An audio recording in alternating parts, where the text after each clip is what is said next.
अस्सलाम वालेकुम friends and students, आप देख रहे हैं टैक्स दोस्ती वीडियोस और आज हम बात करेंगे taxation of IT freelancers for tax year 2023 भी। और अभी तक हमने जितना काम भी पिछले 6 सालों में आईटी फ्रीलांसर्स के लिए किया उसका अपडेट भी हम देंगे। तो इस वक्त आप देख रहे हैं टैक्स दोस्ती यूट्यूब चैनल, ये इसका होम पेज है और इसमें जो है होम पेज में लेटेस्ट वीडियोस जो लगती हैं, उसके बाद पॉपुलर वीडियोस के अलावा टैक्स दोस्ती फॉर आईटी फ्रीलांसर्स के अपनी प्लेलिस्ट है। और 5 साल पहले हमने जो टैक्स दोस्ती फॉर आईटी फ्रीलांसर्स की वीडियोस अपलोड की थी, 1, 2, 3 पार्ट है।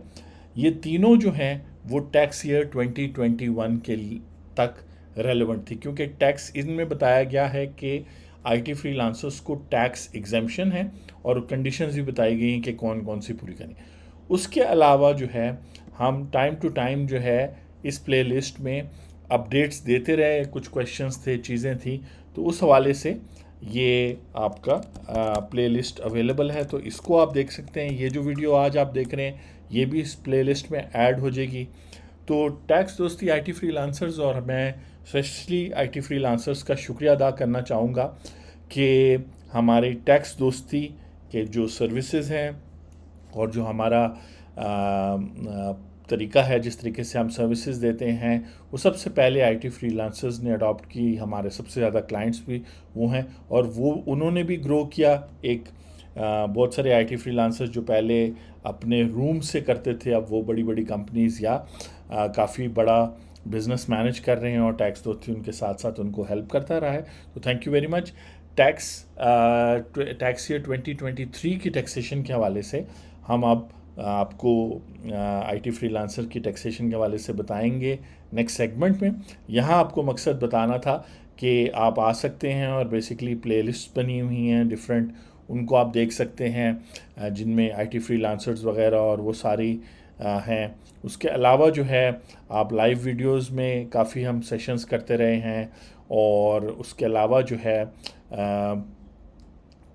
होम पर आपको जो है इंटरेस्टिंग वीडियोस और अपडेटेड वीडियोस बिल्कुल जो अपलोड होती हैं वो मिलेंगी, इंक्लूडिंग जो अब हम स्टूडेंट्स के लिए जो प्रोफेशनल एग्ज़ाम्स दे रहे हैं, सीए के, आईसीएमए के, एसीसीए के, उनके लिए हमने लेक्चर्स वगैरह स्टार्ट कर दिए हैं। पहला लेक्चर 1 अगस्त को अपलोड हो गया और प्रैक्टिकली कैसे आपने अपनी बिजनेस रिटर्न फाइल करनी है और स्टेप बाय स्टेप एफबीआर में इंफॉर्मेशन कैसे चेंज करनी है, तो सारी चीज़ें हम जो है बता रहे हैं। आईटी फ्रीलांसिंग की टैक्सेशन के हवाले से अगले सेगमेंट में मुलाकात होती है।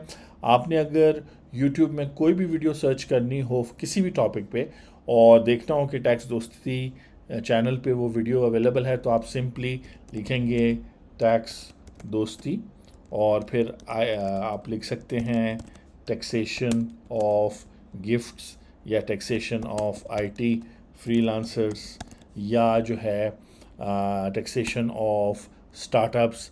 तो इस तरह करके आपको ये आ जाएंगे। ये मुख्तलिफ आईटी फ्रीलांसर्स के हवाले से एक्सपोर्ट वगैरह को जब जब जब चेंजेस आई तो वह इवन जो है क्या कहते हैं, ये आपकी पूरी प्लेलिस्ट भी आ गई और भी वीडियोस जो टाइम टू टाइम हम बनाते रहे। एक कॉम्प्रिहेंसिव वीडियो भी बनाई थी जिसमें 2015 से लेके 2022 तक जो टैक्स जो आईटी फ्रीलांसर्स की टैक्सेशन है उनके हवाले से वीडियोस बनाते रहे। तो इसलिए आज की वीडियो बड़ी इंपॉर्टेंट है और आखिर में हम एक बड़ी इंपॉर्टेंट बात बताएंगे आपके वो पैसे जो बाहर पड़े हुए हैं उनके हवाले से भी, और इस तरह से आप सर्च कर सकते हैं और आपको बहुत सारी अच्छी वीडियोस मिल जाएंगी। अगले सेगमेंट में मुलाकात होती है। थैंक यू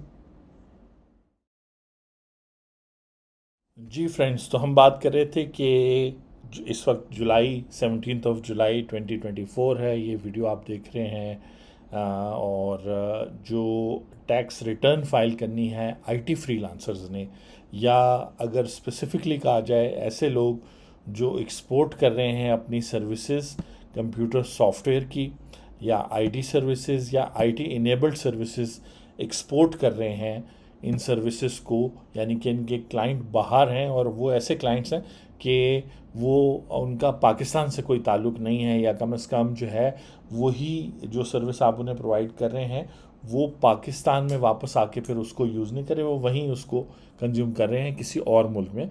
तो इसको एक्सपोर्ट कहते हैं ऑफ सर्विसेज।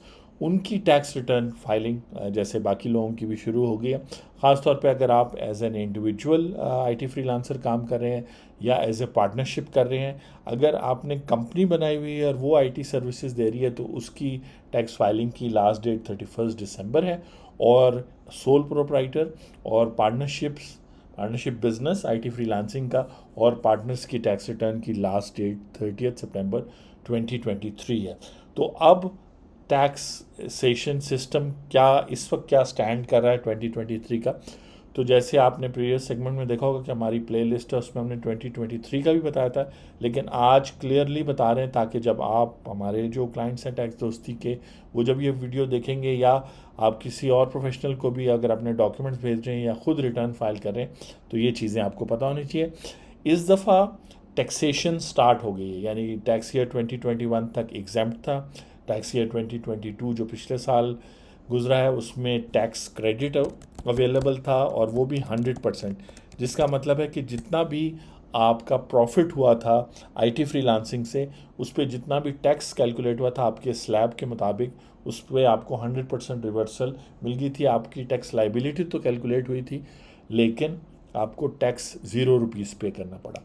अब जो है टैक्सेशन स्टार्ट हुई है और वो स्टार्ट हुई है एक फाइनल टैक्स रिजीम के पॉइंट ऑफ व्यू से, और ये सेक्शन है 154A, कहता है export of services every authorise dealer in foreign exchange.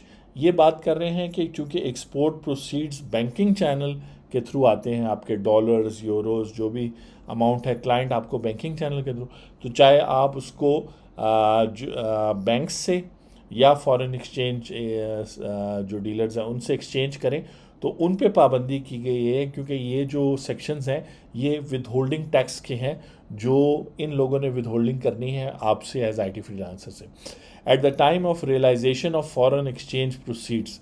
तो आपको पता है कि स्टेट बैंक के फॉरेन एक्सचेंज मैनुअल में लिखा हुआ है, रूल है कि जितनी भी फॉरेन एक्सचेंज आएगा उसको रुपीज़ में कन्वर्ट किया जाएगा, चाहे वो एक्सपोर्ट्स ऑफ गुड्स है या एक्सपोर्ट्स ऑफ सर्विसेज के अगेंस्ट है। तो आपको रुपीज़ मिलते हैं और वो भी स्टेट बैंक के रेट के मुताबिक।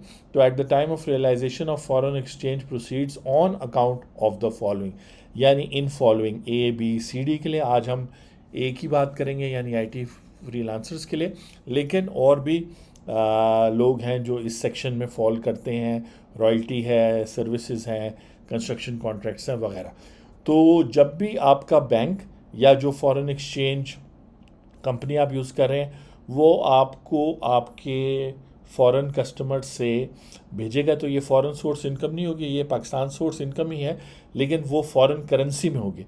वो कन्वर्ट करके आपको रुपीज़ में देगा और जब वो कन्वर्ट करेगा तो वो डिडक्ट करेगा टैक्स एक्सक्यूज मी इन प्रोसीड से, और जो रेट्स वो यूज़ करेगा वो हम थोड़ी देर में देखेंगे, वो फर्स्ट शेड्यूल के अंदर गिवन है डिवीज़न 4A पार्ट 3। तो वो रेट्स देखेंगे कि वो किस रेट पे उसने डिडक्शन करनी है, यानी $100 अगर आए हैं तो उस $100 में से उसने टैक्स डिडक्ट करके गवर्नमेंट को आपके बिहाफ पे कितना देना है और आपको कितना उसने कन्वर्ट करके देना है। लेकिन पहले देखते हैं कि किन सर्विसेज की बात हो रही है, क्योंकि इन सर्विसेज के अलावा कोई सर्विस अगर बाहर से पैसे आते हैं तो उनके लिए फिर सेपरेट रूल्स होंगे। यहाँ वो कहता है कि एक्सपोर्ट ऑफ कंप्यूटर सॉफ्टवेयर, यानी कि अगर आप कंप्यूटर सॉफ्टवेयर बनाने की सर्विसेज एक्सपोर्ट कर रहे हैं और आप आईटी सर्विसेज एक्सपोर्ट कर रहे हैं और आईटी इनेबल्ड सर्विसेज आप एक्सपोर्ट कर रहे हैं, तो इसके अगेंस्ट जब आपको फॉरेन करेंसी प्रोसीड्स आएंगे तो वो भी बैंकिंग चैनल या proper foreign exchange management company के थ्रू, तो वो टैक्स डिडक्ट करेगा। और यहाँ एक रिक्वायरमेंट टैक्स ईयर 2023 के लिए डाल दी गई है कि वेयर द एक्सपोर्टर, यानी आपकी बात हो रही है, आप एक्सपोर्टर हैं, is registered with and duly certified by Pakistan software export board. तो बेसिकली यहाँ पे जो है ना ये कंडीशन उन्होंने डाल दी है कि आप एक्सपोर्टर के तौर पे तभी माने जाएंगे जब आपको पाकिस्तान सॉफ्टवेयर एक्सपोर्ट बोर्ड में आप रजिस्टर्ड होंगे, जिसका तरीका आपको पता है कि आप ऑनलाइन चले जाते हैं, उनका आईटी फ्रीलांसर के पोर्टल पे रजिस्टर हो जाते हैं और आपको फिर इस्लामाबाद से सर्टिफिकेट आ जाता है, आप जिस शहर से भी अप्लाई करें। तो ये पहला पार्ट हो गया जो आपको पता होना चाहिए, ठीक है। दूसरा पार्ट ये है कि the tax deductible under this section shall be final tax on income, यानी कि आप अगर चाहते हैं कि ये जो टैक्स उन्होंने मेरी इनकम से, यानी प्रॉफिट पे तो नहीं, क्योंकि बेसिकली ये जो पैसे आपको आए हैं इसमें से आप बिज़नेस एक्सपेंसेस वगैरह माइनस करेंगे तो आपका प्रॉफिट आपको आएगा, यानी वो पैसे जो आप पर्सनली यूज़ कर सकते हैं।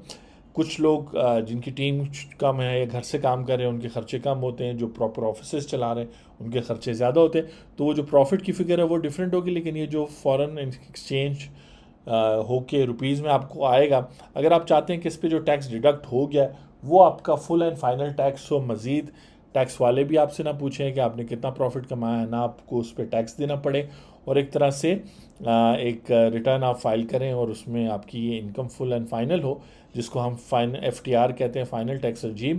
तो from arising from the transaction referred to in this section, यानी ऊपर जो बताया गया में मुख्तलिफ ट्रांजेक्शन हैं, तो हम तो फ़िलहाल IT फ्रीलांसर के हवाले से बात करें कि IT फ्रीलांसर अगर चाहता है कि फुल एंड फाइनल हो तो upon fulfilment of the following conditions, तो इसमें यह कि एक तो वो अपनी annual income tax return file करे, बी जो है वो with holding tax statement file करे अगर वो एप्लीकेबल है। तो यहाँ पे मैं बता दूँ कि अगर आपने आगे सैलरीज दी हैं उनसे विद होल्डिंग की है तो ये उसकी बात कर रहा है, या किसी सप्लायर को पेमेंट की है या कमीशन पे किया, और अगर आपने विद होल्डिंग कोई नहीं भी की तो फिर भी विद होल्डिंग स्टेटमेंट फाइल करने में कोई हर्ज नहीं।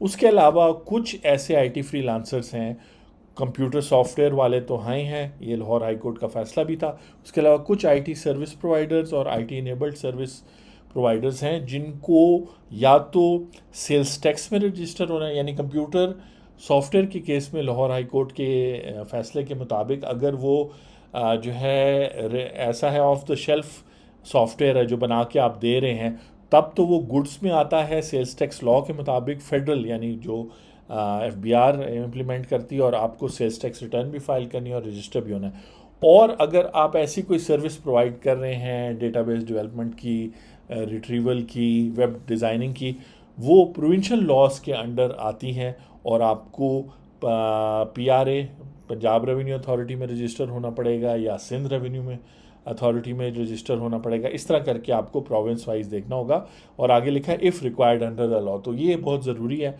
और इस पे हम कंसल्टिंग देते रहते हैं अपने क्लाइंट्स को कि आया आप फेडरल या प्रोविंशियल सेल्स टैक्स में फॉल करते हैं कि नहीं।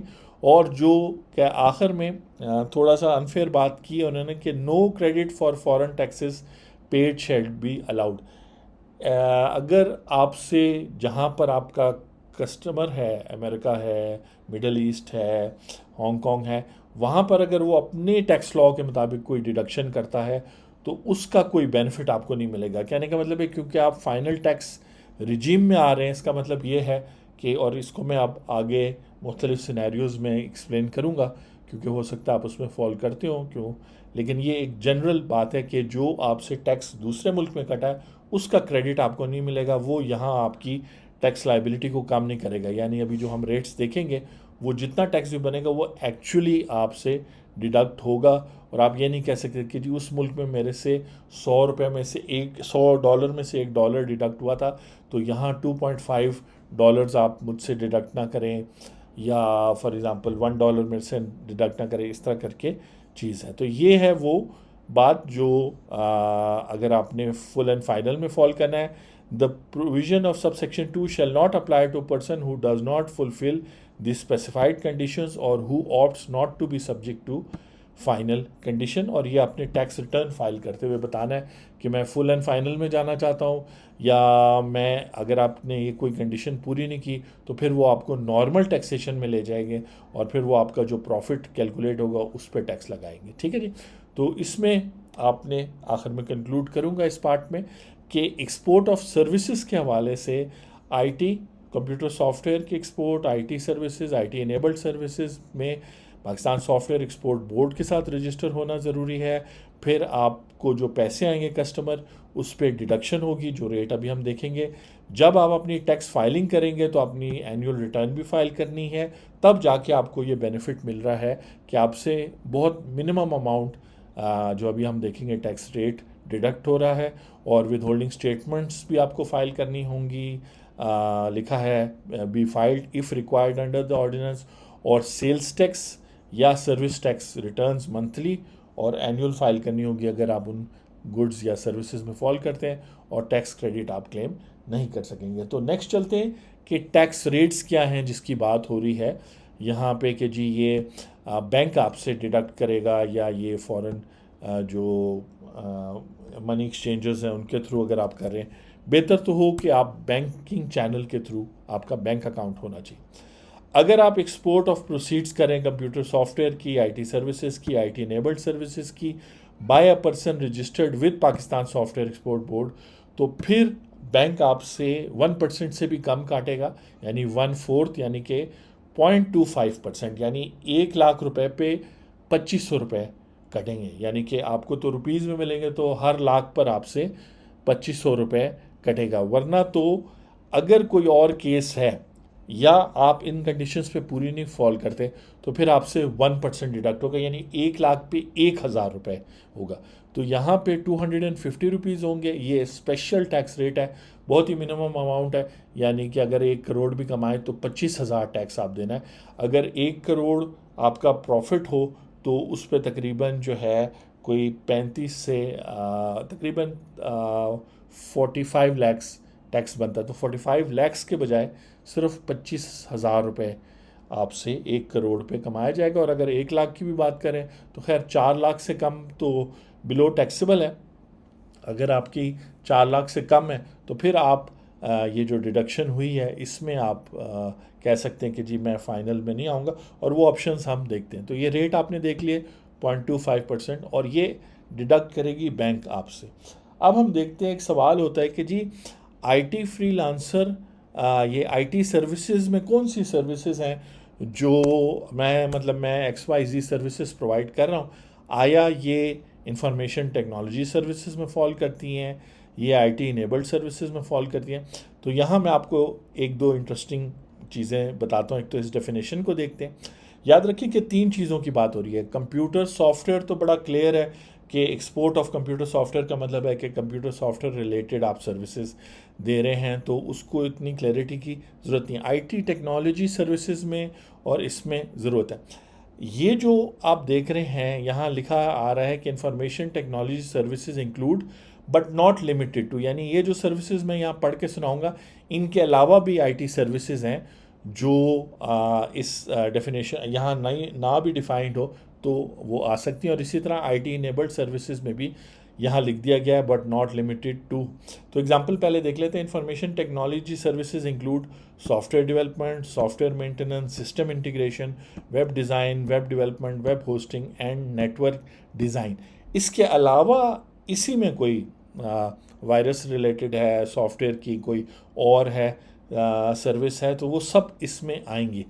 अब हम अपने क्लाइंट्स को बताते रहें कि उनकी सर्विसेज जो हैं, अगर इंफॉर्मेशन टेक्नोलॉजी उसका मेन कंपोनेंट है तो वो सर्विसेज हैं, लेकिन गवर्नमेंट ने अब जाके क्लैरिटी दी है इस चीज़ के बट नॉट लिमिटेड टू, यानी कि इसके अलावा भी और आईटी सर्विसेज भी हैं और मार्केट में बहुत हैं जो इसमें आ सकती हैं। उसकी वजह क्या है? अभी पिछले साल तक एक तरह से टैक्स एग्जम्पशन थी या टैक्स क्रेडिट था, गवर्नमेंट के पास कोई इंसेंटिव नहीं था कि वो कहे हाँ जी आपकी सर्विस भी इसमें शामिल। इस साल से टैक्स लग गया, तो अब गवर्नमेंट चाह रही है कि ज़्यादातर लोगों की सर्विसेज आइडेंटिफाई भी हों एज आईटी सर्विसेज या आईटी, और उनको मिनिमम टैक्स ये जो 0.25% है जिसको आहिस्ता आहिस्ता वो बढ़ाएंगे या एक टाइम के बाद उसको नॉर्मल टैक्स में ले जाएंगे तो वो करें। तो इस तरह गवर्नमेंट के पास जब इंसेंटिव होता है तो छोटे छोटे लफ्ज़ों से वो को कर लेते हैं। तो अगर आप फॉर एग्ज़ाम्पल सॉफ्टवेयर मेंटेनेंस के बजाय आप करते हैं जिसको हम कहते हैं ऐसी services, for example software optimisation करते हैं या आप कन्वर्जन्स करते हैं या आप डीबगिंग करते हैं, तो वो सब कुछ भी आईटी सर्विसेज में आएगा।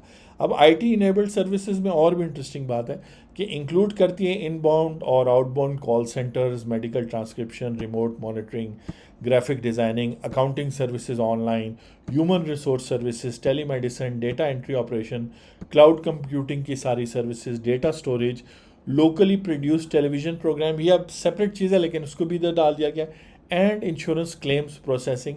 इसके अलावा ऑनलाइन टीचिंग आप कर रहे हैं, उसके अलावा बहुत सारी चीज़ें जहाँ पर आप एक्टिवली ऑनलाइन पढ़ा रहे हैं और आपकी फिजिकल प्रेजेंस मौजूद है तो वो आईटी इनेबल्ड सर्विसेज में आएगी। अगर आपने एक वीडियो अपलोड कर दी है और अब उस पर एड सर्विसेज चल रहे हैं या आपको बेनिफिट हो रहा है या स्टार्स मिल रहे हैं, तो वो आपकी रॉयल्टी में आएगी। तो वो आईटी इनेबल्ड सर्विसेज या इंफॉर्मेशन टेक्नोलॉजी में नहीं आएगी, उसकी अलग हमने वीडियो बनाई है, उसकी अलग टैक्सेशन होती है।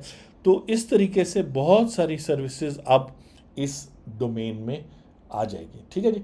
तो ये थी टैक्सेशन ऑफ आईटी फ्रीलांसर्स, जिसको हम जनरली कहते हैं फॉर टैक्स ईयर 2023। हमारा नंबर भी नीचे दिया हुआ है वीडियो के। मैं आपसे रिक्वेस्ट करूंगा कि अभी तक चूंकि एग्जाम्प्ट इनकम थी 21 तक, गलत भी भर दी तो उसका ऑडिट शायद ना हो या उस पर क्वेरी कुछ पे होती थी लेकिन कुछ ज़्यादातर पे नहीं। लेकिन अब चूंकि टैक्सेशन इन्वॉल्व है तो आप प्रोफेशनल टीम से करवाएं। टैक्स दोस्ती टीम से अगर आप करवाते हैं तो हम तो डेफिनेटली आपके सामने ये सारी वीडियोस वगैरह इसलिए बनाते हैं कि आप डेटा देते हुए हमें आपको क्लैरिटी हो कि आपने क्या क्या डेटा देना है। तो बेसिकली आपकी फुल एंड फाइनल टैक्सेशन है और ये जो है होगी टैक्स ईयर 2023 के लिए, जो स्टार्ट होता है 1 जुलाई 2022 को और ख़त्म होता है 30 जून 2023 को। तो अब लास्ट में हम बात करेंगे वो पैसे जो पियोनियर वगैरह में आप बाहर छोड़ देते हैं, और उसके दो पार्ट्स हैं।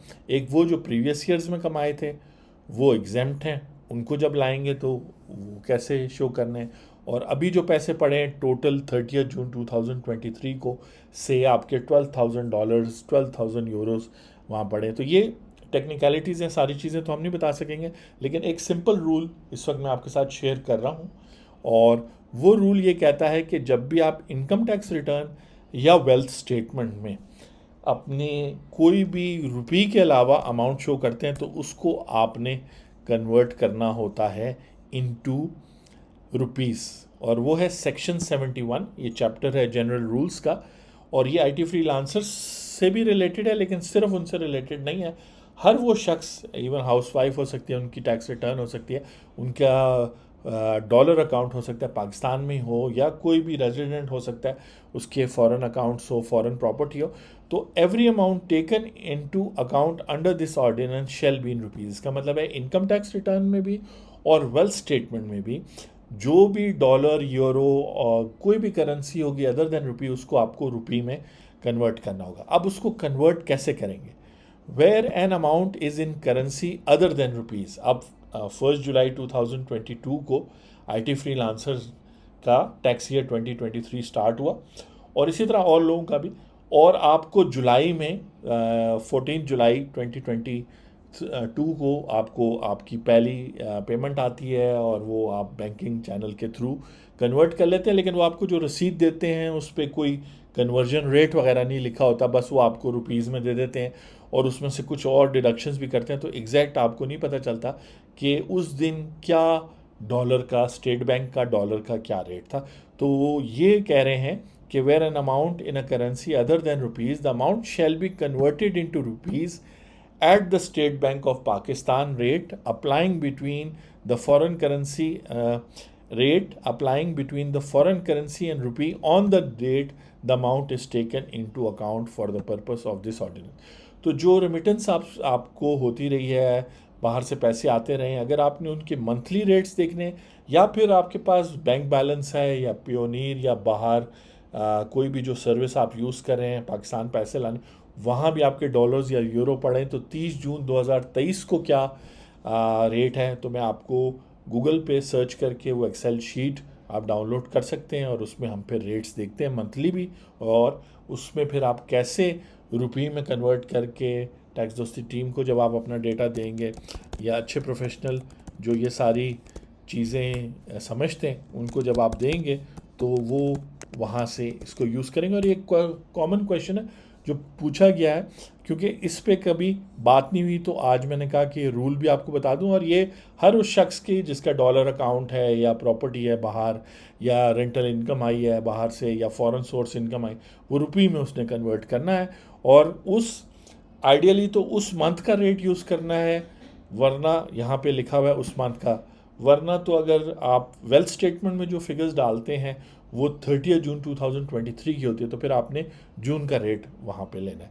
तो चलते हैं जी, अगले सेगमेंट में देखते हैं कि हम स्टेट बैंक की वेबसाइट पर तो मिलना मुश्किल है, तो हम गूगल क्या करें, क्या टर्म यूज़ करें, फिर कौन सी एक्सेल शीट आए। और याद रखें कि फिर आप अपना जो शो करेंगे वो अपने कंसल्टेंट से मशवरा करना है कि वो पेनोर में जो बाहर है, क्योंकि अब जो भी अमाउंट आएगी पाकिस्तान में, चाहे वो प्रीवियस ईयर्स में करें, तो वो टैक्सेबल होगी। तो कैसे आपने उसको लाना है और क्या उसकी टैक्सेशन क्या होनी है, ये सारी चीज़ें तो आपके इंडिविजुअल केस पे डिपेंड करेगा। यहाँ जनरली आपको बताते हैं कि करेंसी कन्वर्जन कैसे करनी है।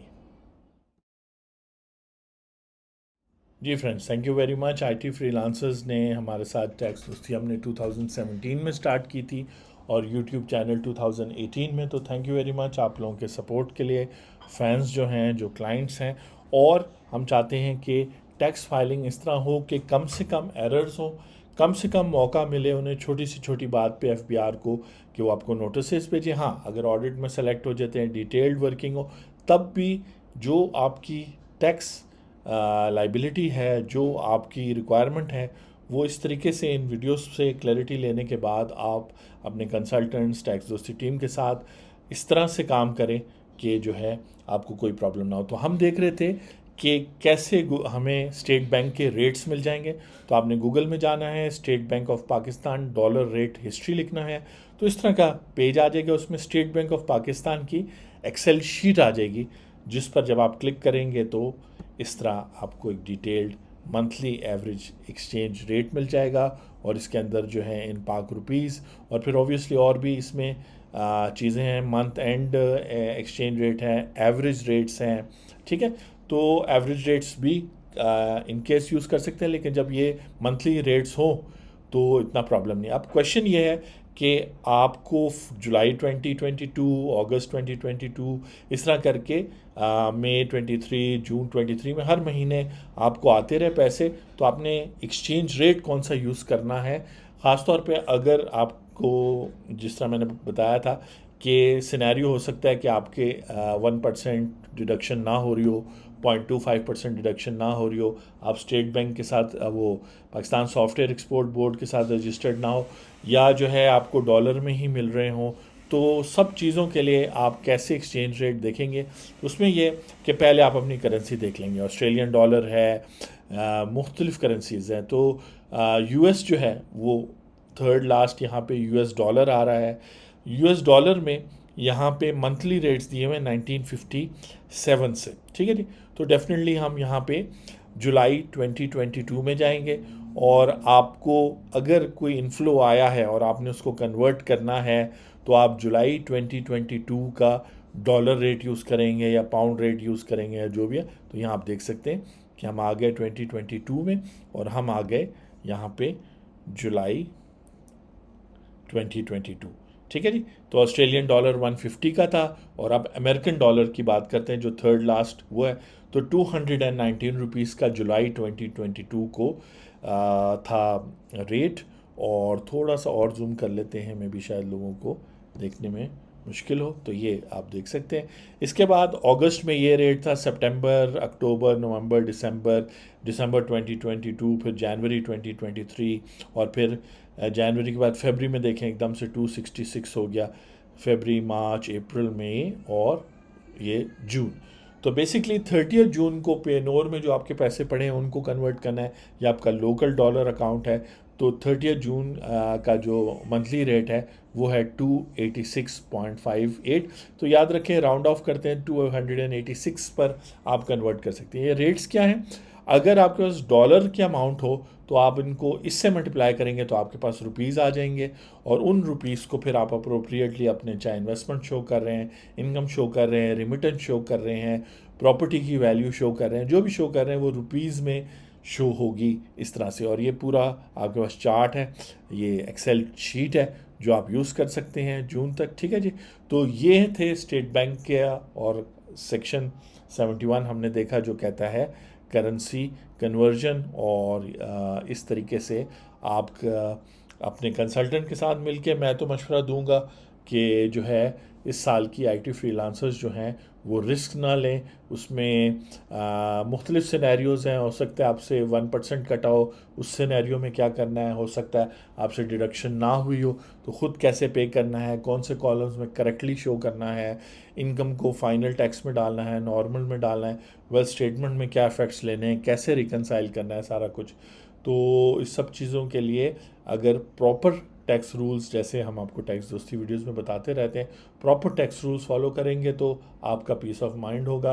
अभी जो एक्सपेंसेस पे करेंगे उसके बाद अपील्स और चीज़ें प्रॉब्लम नहीं देंगी। तो मैं हूं आपका टैक्स दोस्त और tax host Anthony Williams. I hope कि आईटी फ्रीलांसर्स को एक बेसिक आइडिया हो गया। मुझे पता है सब बिज़ी होते हैं अपने कामों में और ख़ासतौर पे ऑनलाइन काम बड़ा डिफ़िकल्ट है, लेकिन जितने लोग भी ऑनलाइन काम कर रहे हैं वो टैक्स दोस्ती टीम से रब्ता करें, हम उनको प्रॉपरली गाइड करेंगे। 1 घंटे का सेशन हम जूम का लेते हैं, उसके 10,000 चार्जेस होते हैं, उसमें हम आपको कंप्लीट रोड मैप देते हैं। कुछ लोग जो अब टैक्स नेट में आ रहे हैं, चूँकि टैक्स पे करना होगा आईटी फ्रीलांसिंग के हवाले से, तो वो जब आईरेस में अकाउंट बनाएंगे वो प्रीवियस ईयर्स के भी आए होंगे नोटिस है। तो काइंडली हर नोटिस को, हर ऑडिट नोटिस को, हर टैक्स फाइलिंग के नोटिस को सीरियस लें, क्योंकि अब गवर्नमेंट को टैक्स ज़रूरत है और वो बिला वजह आपके जेन्युइन केस में, क्योंकि आई फील कि 100% जो लोग ये ऑनलाइन काम कर रहे हैं, जेन्युइन काम कर रहे हैं, उनकी टैक्सेशन मिनिमम है, उनको टैक्स लॉ से फ़ायदा उठाना चाहिए, इसीलिए टैक्स नेट में आना चाहिए। टैक्स दोस्ती का मिशन स्टेटमेंट है building our nation's tax character, one tax payer at a time.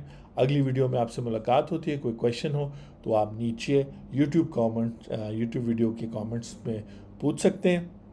और ये हमारा अपडेटेड वर्जन था टैक्स ईयर 2023 के लिए, आईटी फ्रीलांसर्स के लिए। फाइनेंस एक्ट 2023 आ चुका है, तो बेसिकली टैक्स ईयर 2024 के लिए भी गाइडेंस हम जल्द इशू कर रहे होंगे। Have a nice day. मैं हूं आपका टैक्स दोस्त और टैक्स होस्ट एंथनी विलियम्स।